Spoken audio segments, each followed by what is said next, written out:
नमस्कार, मैं हूं निकिता और आप देख रहे हैं सत्यहिंदी.com। चलिए एक नजर डालते हैं अब तक की सुर्खियों पर। विपक्षी दलों को एक साथ लाने की लगातार कोशिशों में लगे बिहार के मुख्यमंत्री नीतीश कुमार आज ममता बनर्जी के बाद सपा प्रमुख अखिलेश यादव से मिले। मुलाकात के बाद नीतीश कुमार ने कहा कि हम अधिकतर राजनीतिक दलों को साथ लाकर आगे बढ़ेंगे। हमारे बीच अच्छी चर्चा हुई है। मैं सभी को एक साथ लाने के लिए काम कर रहा हूं और लीडर नहीं बनूंगा। हमें अच्छे परिणाम मिलेंगे। दूसरों को परेशान करने वालों को कुछ नहीं मिलेगा। वहीं अखिलेश यादव ने भी कहा कि वे दूसरे विपक्षी दलों के संपर्क में हैं। नीतीश कुमार और तेजस्वी यादव से अखिलेश ने कहा कि लोकतंत्र और संविधान बचाने की मुहिम में हम आपके साथ हैं। आज नीतीश कुमार और तेजस्वी यादव से मुलाकात के बाद बंगाल की मुख्यमंत्री और टीएमसी प्रमुख ममता बनर्जी ने बड़ा बयान दिया है। बिहार के दोनों नेताओं की मौजूदगी में ममता बनर्जी ने प्रेस कॉन्फ्रेंस में कहा कि मैंने नीतीश कुमार से बस एक ही निवेदन किया। जयप्रकाश नारायण जी का आंदोलन बिहार से शुरू हुआ। अगर हम बिहार में सर्वदलीय बैठक करते हैं तो हम यह तय कर सकते हैं कि हमें आगे कहां जाना है, लेकिन पहले हमें यह संदेश देना होगा कि हम एक हैं। मैंने पहले भी कहा है कि मुझे कोई आपत्ति नहीं है। मैं चाहती हूं कि बीजेपी जीरो हो जाए। मीडिया के सहारे और झूठ से ये बड़े हीरो बन गए हैं। वहीं नीतीश के एक पार्टी एक उम्मीदवार वाले फॉर्मूले पर ममता बनर्जी ने कहा कि अगर विचार, दृष्टि और मिशन स्पष्ट है तो कोई समस्या नहीं होगी। ममता बनर्जी और नीतीश कुमार की मुलाकात पर बीजेपी हमलावर है। न्यूज एजेंसी ANI को दिए बयान में बीजेपी के IT सेल प्रमुख अमित मालविया ने कहा कि क्या नीतीश कुमार बतौर मुख्यमंत्री बिहार के लिए कुछ कर रहे हैं। उन्होंने ममता बनर्जी से मुलाकात की। ममता बनर्जी ने अरविंद केजरीवाल से मुलाकात की।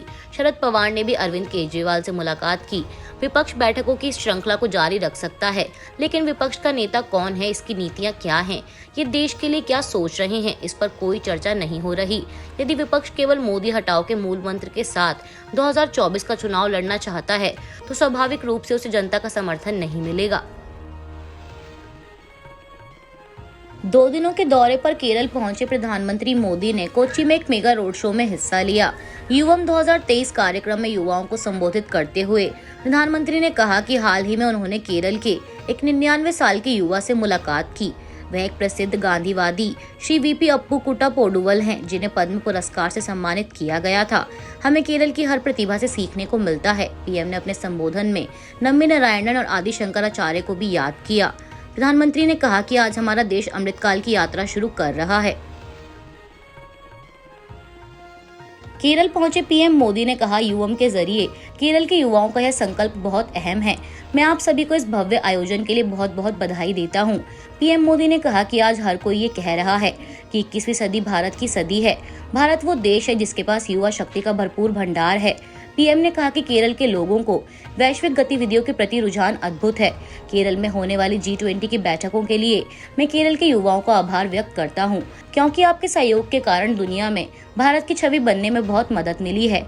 पूर्व सरकारों को निशाना बनाते हुए PM ने कहा, पहले की सरकारों ने हर सेक्टर में घोटाले किए। वहीं भाजपा की सरकार हर सेक्टर में युवाओं के लिए नए अवसर बना रही है।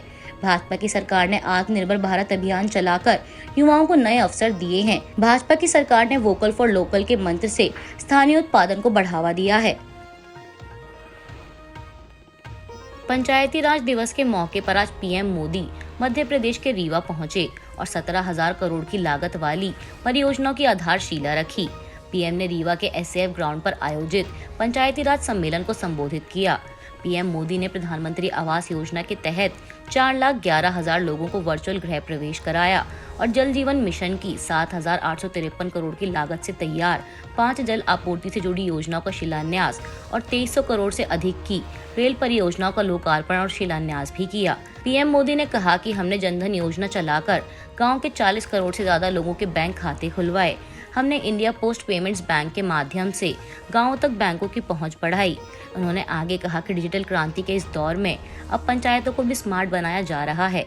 आज E-ग्राम स्वराज जैम इंटीग्रेटेड पोर्टल का शुभारंभ किया गया है, जिससे पंचायतों के माध्यम से होने वाली खरीद की प्रक्रिया सरल और पारदर्शी बनेगी। रीवा पहुंचे प्रधानमंत्री मोदी ने कार्यक्रम में कांग्रेस पर जमकर हमला बोला।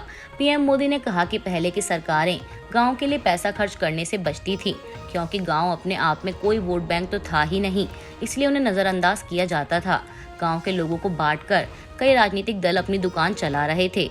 भाजपा ने गाँव के साथ हो रहे इस अन्याय को भी समाप्त कर दिया। हमारी सरकार ने गाँव के विकास के लिए तिजोरी खोल दी है। इसके साथ ही पीएम मोदी ने कहा कि आज़ादी के बाद जिस दल ने सबसे ज़्यादा समय तक सरकार चलाई, उसने ही हमारे गाँव का भरोसा तोड़ दिया। गाँव में रहने वाले लोग, गाँव के स्कूल, गाँव की सड़कें, गाँव की बिजली, गाँव में भंडारण, गाँव की अर्थव्यवस्था कांग्रेस सरकार के दौरान इन सबको सरकारी प्राथमिकताओं में सबसे निचले पायदान पर रखा गया। फर्क साफ है, आज़ादी के बाद की सरकारों ने भारत की पंचायती राज व्यवस्था को ध्वस्त किया। जो व्यवस्था सैकड़ों वर्ष, हजारों वर्ष पहले से थी, उसी पंचायती राज व्यवस्था पर आज़ादी के बाद भरोसा ही नहीं किया गया। मध्य प्रदेश में मुख्यमंत्री शिवराज सिंह चौहान ने मंदिरों की जमीन को लेकर बड़ा फैसला किया है। मुख्यमंत्री ने कहा कि राज्य में जिन मंदिरों के पास 10 एकड़ से अधिक कृषि भूमि है, उन्हें अब 3 साल की लीज पर देने के लिए नीलाम किया जा सकेगा, जिसकी प्रक्रिया के अधिकार मंदिर के पुजारी के पास होंगे।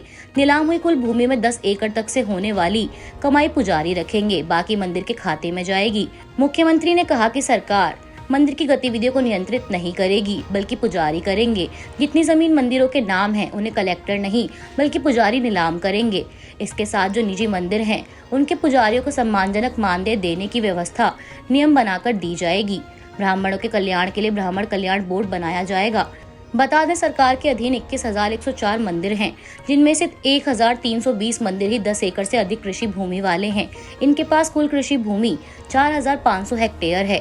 फिलहाल 10 एकड़ या इससे ज्यादा जमीन वाले मंदिरों के पुजारियों को मानदेय दिया जाता है।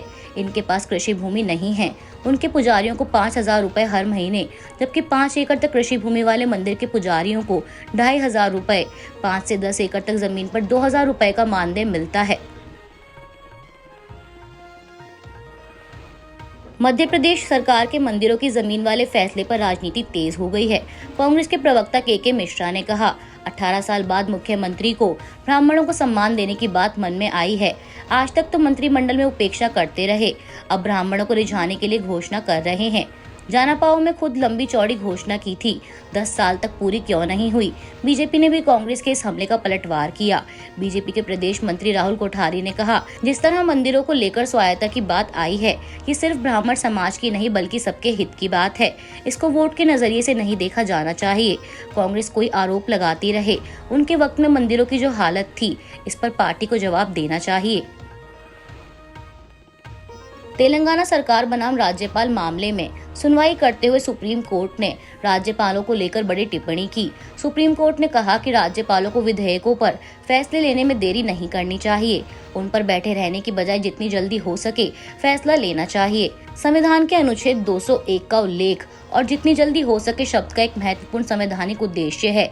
इसे संवैधानिक पदाधिकारियों द्वारा ध्यान में रखा जाना चाहिए। सीजेआई डीवाई चंद्रचूड़ की बेंच ने तेलंगाना सरकार द्वारा दायर याचिका का निपटारा करते हुए ये कहा कि याचिका में राज्यपाल तमिलिसाई सुंदरराजन को विधानसभा द्वारा पारित 10 विधेयकों को मंजूरी देने का निर्देश देने की मांग की गई थी। गृह युद्ध से जूझ रहे सूडान में फंसे भारतीयों को निकालने के लिए ऑपरेशन कावेरी शुरू किया गया है। सूडान में फंसे करीब 3,000 भारतीयों को निकालने के लिए वायुसेना के 2 C-130 विमान और नौसेना का INS सुमेधा जहाज सऊदी अरब और सूडान पहुंच चुके हैं। इस मामले पर विदेश मंत्री S जयशंकर ने ट्वीट कर कहा कि ऑपरेशन कावेरी सूडान में फंसे हमारे नागरिकों को वापस लाने के लिए चलाया जा रहा है। लगभग 500 भारतीय पोर्ट सूडान पहुंच गए हैं। रास्ते में और भी भारतीय हैं। हमारे जहाज और विमान उन्हें घर वापस लाने के लिए तैयार हैं। भारत सूडान में हमारे सभी भाइयों की सहायता के लिए प्रतिबद्ध है। प्रयागराज में मारे गए अतीक अहमद के कार्यालय के अंदर खून के धब्बे मिले हैं। पुलिस का कहना है कि प्रयागराज के चकिया इलाके में स्थित कार्यालय में सीढ़ियों और सोफे पर रखे सफेद कपड़े पर खून के धब्बे मिले हैं। हालांकि यह साफ नहीं है कि वह खून किसका है। यह भी साफ नहीं है कि वह किसी मानव का खून है या फिर जानवरों का। यूपी पुलिस इस मामले की जाँच कर रही है। मीडिया कर्मियों से बात करते हुए प्रयागराज के ACP सत्येंद्र प्रसाद तिवारी ने कहा कि मैंने खुद जांच की है। सीढ़ी के पास और रसोई के बगल में खून के धब्बे मिले हैं। FSL की टीम पहुंचने वाली है, जांच की जाएगी। CCTV फुटेज की भी जांच की जाएगी।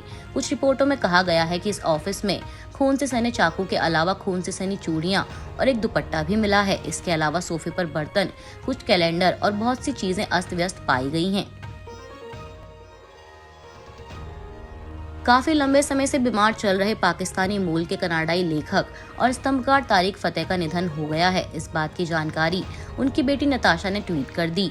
उनकी बेटी ने ट्वीट किया, पंजाब का शेर, हिंदुस्तान का बेटा, कनाडा का प्रेमी, सच्चाई का पैरोकार, न्याय के लिए लड़ने वाला, दबे कुचलों और शोषितों की आवाज तारिक फतेह नहीं रहे। उनकी क्रांति उन सभी के साथ जारी रहेगी जो उन्हें जानते और प्यार करते थे। जंतर मंतर पर चल रहे पहलवानों के प्रदर्शन के बीच रेसलिंग फेडरेशन ऑफ इंडिया ने चुनावों पर रोक लगा दी है। सूत्रों के मुताबिक भारतीय ओलंपिक संघ एक तदर्थ समिति बनाएगा और यही समिति अगले 45 दिनों में रेसलिंग फेडरेशन के चुनावों को पूरा कराएगी और तब तक समिति कुश्ती संघ का रोज का कामकाज भी देखेगी। इसके साथ साथ जनवरी में बनाई गई ओवरसाइट कमेटी ने भी अपनी रिपोर्ट सौंप दी है। ओवरसाइट कमेटी की रिपोर्ट के मुताबिक यौन उत्पीड़न की शिकायतों पर समाधान के लिए उचित फोरम और प्रक्रिया नहीं है। कुश्ती संघ और खिलाड़ियों समेत सभी हितधारकों के बीच पारदर्शिता होनी चाहिए और संघ और खिलाड़ियों के बीच बेहतर संवाद होना चाहिए। भारतीय महिला पहलवान विनेश फोगाट समेत 7 अन्य पहलवानों ने भारतीय कुश्ती महासंघ के अध्यक्ष बृजभूषण शरण सिंह के खिलाफ एफआईआर की मांग को लेकर सुप्रीम कोर्ट में याचिका दाखिल की है। बता दें कि पहलवान बृजभूषण के खिलाफ दिल्ली के जंतर मंतर पर धरने पर बैठकर प्रदर्शन कर रहे हैं। गौरतलब है कि कई महिला पहलवानों ने जनवरी में बृजभूषण पर यौन शोषण और जान से मारने की धमकी देने जैसे गंभीर आरोप लगाए थे। उद्धव ठाकरे गुट के नेता संजय राउत के डेथ वारंट वाले बयान पर अब देवेंद्र फडणवीस ने पलटवार किया है। बिना संजय राउत का नाम लेते हुए फडणवीस ने कहा कि राजनीति में भी कुश्ती चल रही है। हम सभी जानते हैं कि कुछ पहलवानों को कुश्ती में डोपिंग के लिए प्रतिबंधित कर दिया गया था। अब राजनीति में भी कुछ लोग आज सुबह 9 बजे उठकर कुश्ती करने की कोशिश कर रहे हैं, लेकिन जो पहलवान डोपिंग करते हैं उन्हें अंततः खेल से बाहर होना ही होता है। केवल असली पहलवान जीतते हैं। फडणवीस ने आगे कहा कि हमने एकनाथ शिंदे के नेतृत्व में आपके आशीर्वाद से लड़ाई जीती। हमें आशीर्वाद देते रहें ताकि हम 2024 के लोकसभा चुनावों में फिर से जीत सकें। शिवसेना उद्धव बालासाहेब ठाकरे के नेता संजय राउत ने रविवार को दावा किया कि एकनाथ शिंदे की अगुवाई वाली महाराष्ट्र सरकार का डेथ वारंट जारी हो गया है और यह अगले 15 से 20 दिनों में गिर जाएगी। हालांकि सत्तारूढ़ शिवसेना ने राउत को फर्जी ज्योतिषी करार देते हुए कहा कि उद्धव ठाकरे के नेतृत्व वाली शिवसेना में ऐसे कई नेता हैं जो इस तरह की भविष्यवाणियां करते हैं। दरअसल संजय राउत ने जलगांव में पत्रकारों से कहा कि उनकी पार्टी अदालत के आदेश का इंतजार कर रही है और उम्मीद कर रही है कि न्याय किया जाएगा। बता दें कि राज्यसभा सदस्य राउत हाई कोर्ट में लंबित उन याचिकाओं का जिक्र कर रहे थे जिनमें से एक में शिवसेना शिंदे गुट के 16 विधायकों को अयोग्य ठहराने का अनुरोध किया गया है, जिन्होंने उद्धव के नेतृत्व के खिलाफ बगावत की थी। यूपी में निकाय चुनाव के प्रचार के लिए आज सीएम योगी सहारनपुर पहुंचे। जनता को संबोधित करते हुए उन्होंने कहा कि नो कर्फ्यू नो दंगा, यूपी में सब चंगा, रंगदारी न फिरौती, अब यूपी नहीं है किसी की बापौती। माफिया और अपराधी आज अतीत की बात हो गए हैं और उत्तर प्रदेश सुरक्षा, समृद्धि और रोजगार के प्रतीक के रूप में विकसित हो गया है।